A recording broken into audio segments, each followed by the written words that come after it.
Hi there, YouTubers. Thanks for coming and watching me on my channel. I think I want to talk about today is it's a subject that I think some people are uncomfortable with, and if you let this uncomfortable feeling stay with you, it's going to affect you. So this thing I want to talk about is child molestation. So to me, there's a couple. There's the sexual and um, there's a terrorization. So um, let's just talk about the sexual for now. In my work as a QHHT hypnotherapist, uh, I bring people back, or I don't, but I help guide, help the souls to guide them back into a past life. Because often things that happen in a past life affect you in this life. And more times than not, they end up back in their life where this problem starts. So I'm just going to tell you a story about what happened to me. There was what we thought was a real nice man in the neighborhood, and he was really friendly with the kids. Always interested in whatever we wanted to do, he wanted to do. And so,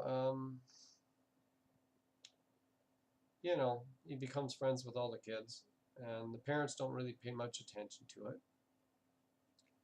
They think, oh, that's nice. He's like old enough to be the babysitter, but if he likes playing with kids or whatever, right?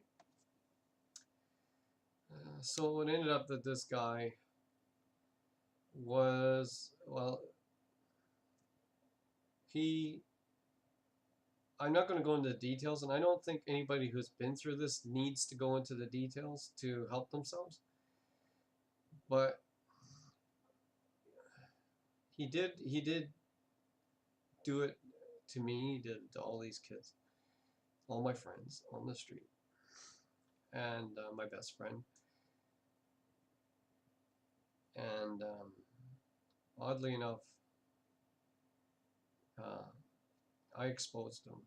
Nobody else would, which I thought was really strange, even as a child. I thought that's weird. So what I did was instead of bringing it up to my mom and dad, who would have probably said I was making it up or lying or whatever, I didn't believe, especially my dad, that he would actually do anything. So I took it to my aunt, and she called in the police, and then the police started questioning, and they took him away, and he started to confess, and then before we knew it, he had been uh, molesting everybody within blocks, every kid. There was no favoritism. So um, I never hid the fact that this happened. I never felt like embarrassed that it happened because it wasn't me. I had no control over it. And somebody forces themselves on you, and you're so small and you have no choice. So I always felt that I had done nothing wrong, but I felt something was done to me wrong, and it had to be righted. And I was so grateful to my aunt, and I was so grateful to the police that took him away. But never really bothered me that he got 10 years and served 2 or whatever. What bothered me, I think, was the fact that even though the police were knocking on these parents' doors and talking to the kids and finding out that this happened to the kids, the parents were in denial. they never allowed or, help the kids to heal. They would just deny. And I think that's probably going to be hard on the kids. I know some of the kids, and I mean, some kids don't ever have normal sexual lives again. Some kids are messed up in the head, you know, they become different. They're not the way you would expect an adult to be. So some of the things that helped me on my journey, so that I wasn't affected by that, was um, well, talking about it, right? So I'm not ashamed of what happened, and talking about it helped. You don't have to go into the details. I've never told anybody the details. You just need to know that it happened, and that was one part. So when I was offered psychiatric help, I went to the psychiatrist. It wasn't very long. It was like, I think, 2 months, maybe once a week. Um, but just being able to talk about it was good, to get it off my chest, and to really understand that it's not your fault. It's not you. It was this person. By the way, this person had molested himself, and he probably couldn't help it. So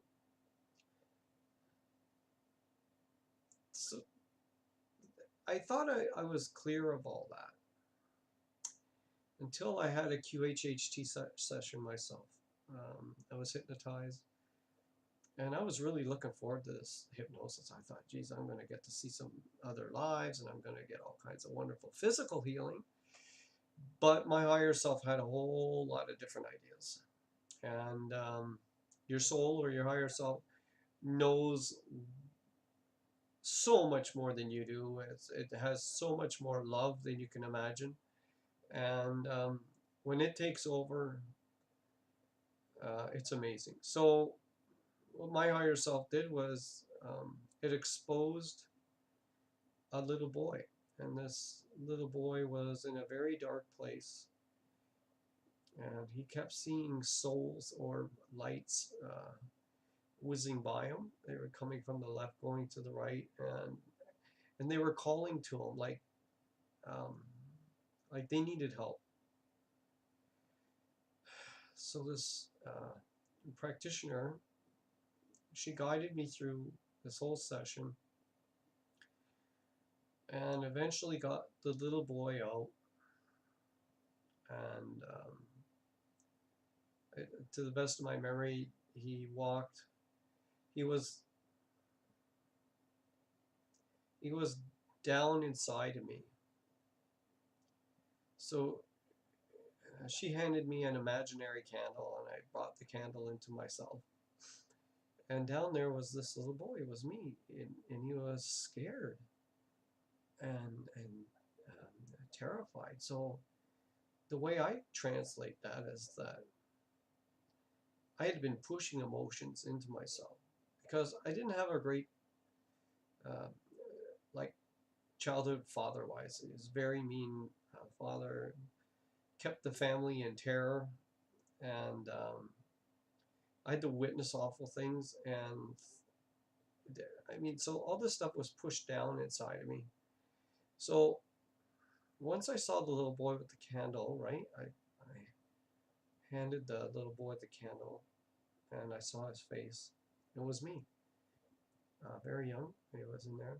And then the practitioner brought down an angel from heaven. It took my little boy's hand, and then brought him out.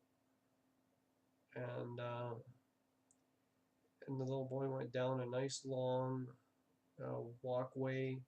I remember it being very bright walkway, like a path with gold trim, might be gold bricks or something. But off the angel went with that little boy down that pathway.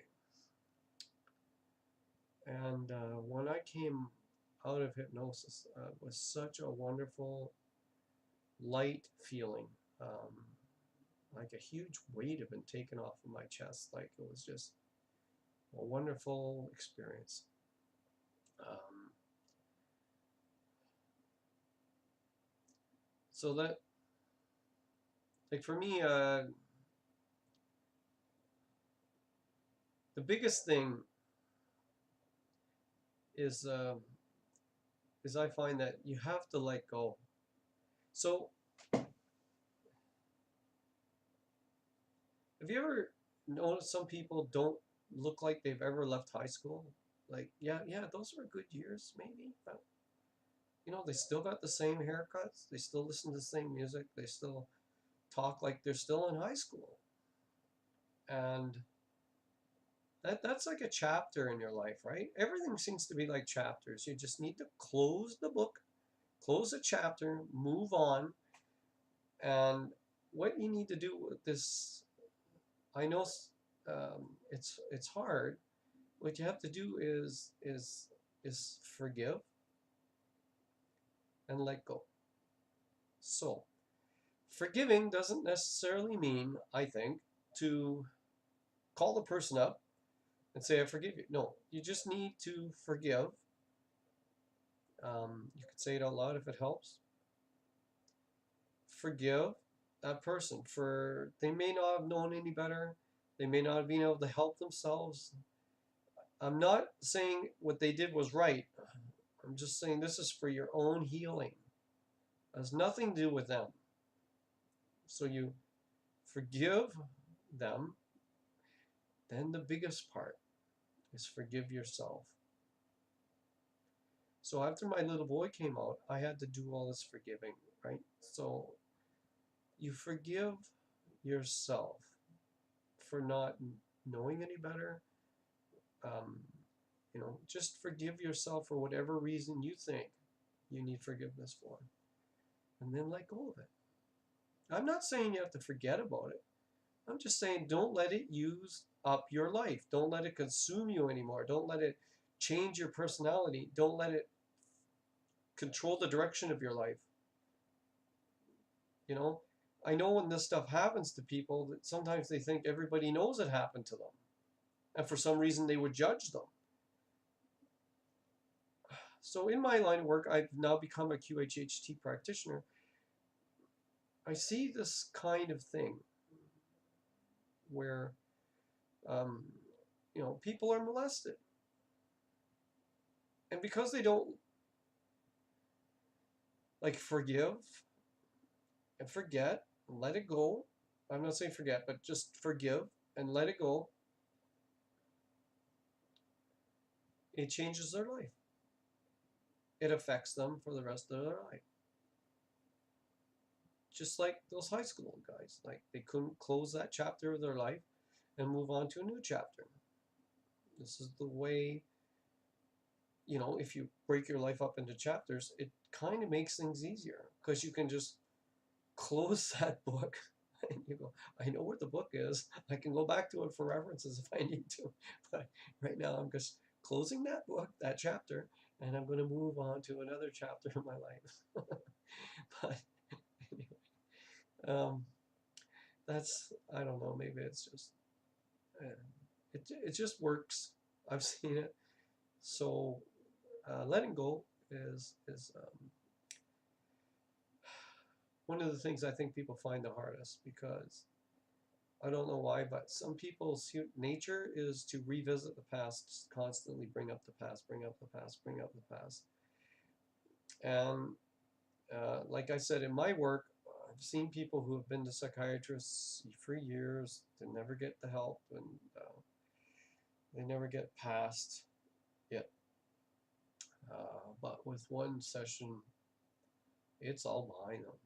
They're a whole new person. They're so happy. They don't know why they didn't do this the first thing. So, and I'm seeing it more often. I think it's really sad. I like, it just boggles the imagination why, with all the education about this, right? The kids go, even the parents are even telling their kids, if somebody ever touches you inappropriately, you let us know. and you know, the schools are telling them that's on TV and so on. And I just, I can't understand how this stuff keeps happening. It's just, and I'm finding that a lot of people will deny the kids. You know, like parents will deny it. Like, oh no, that's like my friend was best friends with. We were both molested, and when the police knocked on his door and everything came out, his parents wouldn't let him be friends with me anymore. Now, that's, to me as a little boy, I thought that was like, I couldn't make sense of that. Like, what did I do? What did I do? Do you know what I did? I stopped this guy in his tracks. I exposed him. And then he helped expose all the kids that he touched and did things to, which I think angered the parents because they wanted a perfect family, right? So the parents need to understand that it's not the child's fault. Now, don't get me wrong. There are nasty kids, okay? I'm going to give you an example. I know of a kid that lied about his grandfather molesting him, sexually molesting him. Well, that poor guy went into the cop station for like 2 days solid questioning. Unbelievable. The community automatically assumes when something like that happens, all right? So human nature is that the first time you hear something, you're going to believe the first story that you hear. That's just the way people are. And if the person telling the story is crying, that just cements it in. It's just solid. I don't know why. This is the way human nature is. So this poor guy gets called a child molester by the child. Police take him in. Community knows. Small community.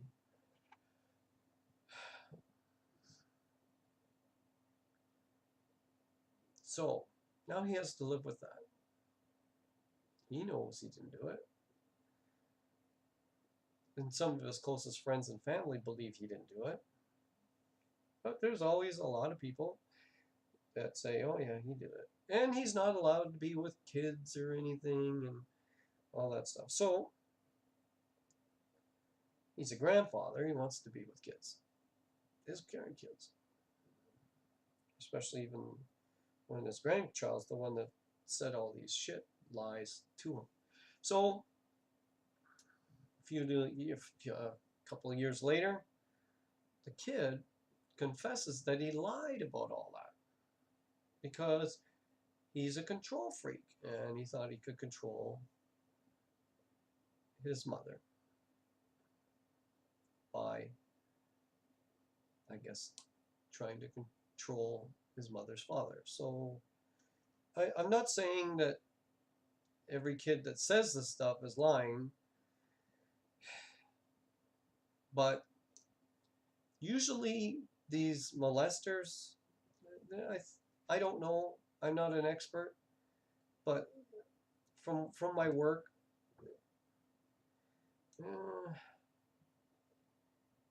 they're really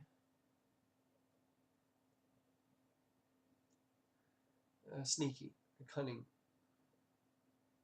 right? And I think you just got to be careful.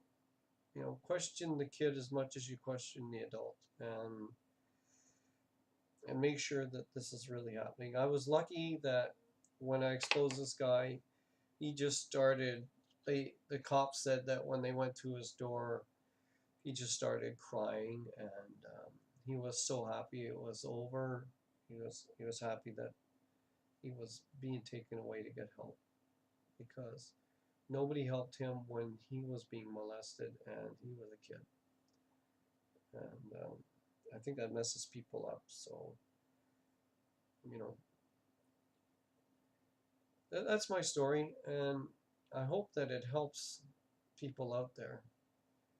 You know, if your kid says something, you know, I think the first instinct is to believe them,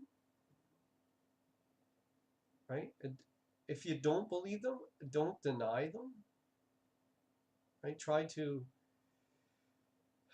live your life as normal as you can and offer help for the child. Nobody else I know took the help, but I did. And as far as I know, I turned out pretty damn normal. So, um,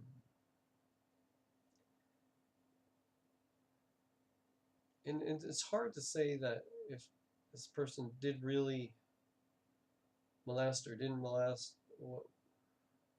The first instinct is to hate that person or to automatically assume that the child is telling the truth. And I, as a spiritual person, you know, we try to deal with everything with love. So I know that that's going to be hard for some people, but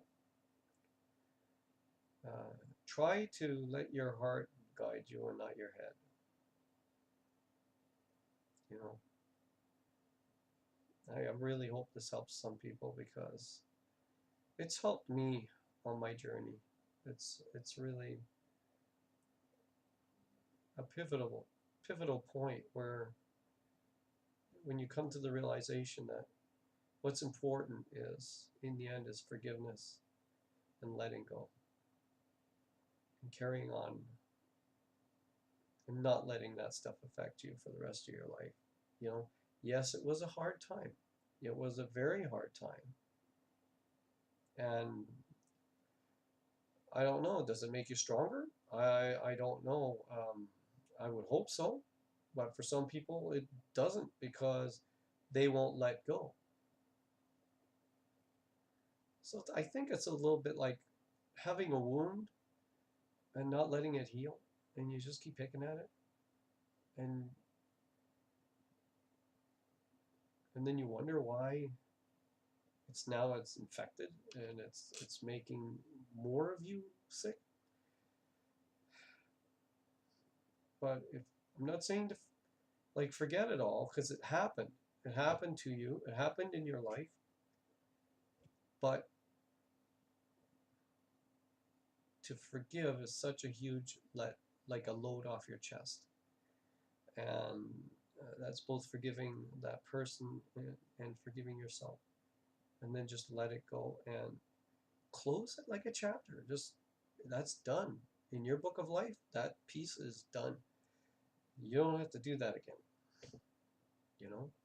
And you don't have to let that govern the way you're going to live your life, the way you're going to be for the rest of your life. You're not going to let that affect your personality. You know, nobody is going to see you in a different light. You're going to be still happy and have friends, and you know you'll go through life normally. It won't be an issue. But if you keep living it over and over and feeling hard feelings for these people and anger and hatred, and in the end, from my work, I've discovered that just makes you sick. And we all make ourselves sick. I've learned that time and time again. We make ourselves sick, and you know, anger is from what I find in QHHT, anger is a great recipe for cancer. You know, um, just let it all go and be happy, be in that higher vibration, and good things will happen to you. You'll see everything will start to change. Start looking at yourself in the mirror and start saying, "Wow, I'm a great person. Look at me. I look fantastic. I love myself. I am wonderful. And you start saying I am stuff, and if your whole life will change, right? Because you've done nothing wrong. You did nothing wrong. You just, after you've forgiven and you've let go, start to look at yourself in a whole different light. Start telling yourself that you love yourself. Talk to your body. It listens. Anyway, I hope this helps somebody. I'm finding in my work that too much of this stuff's going on. It shouldn't be going on at all. Not at all. Not anymore at all. It's just wrong. And I'm not a psychology person or anything like that, so I don't know what's going through the minds of these people. But like the molesters, I don't know what goes through their minds. But I do know that I would wish it would just stop, but it's not stopping.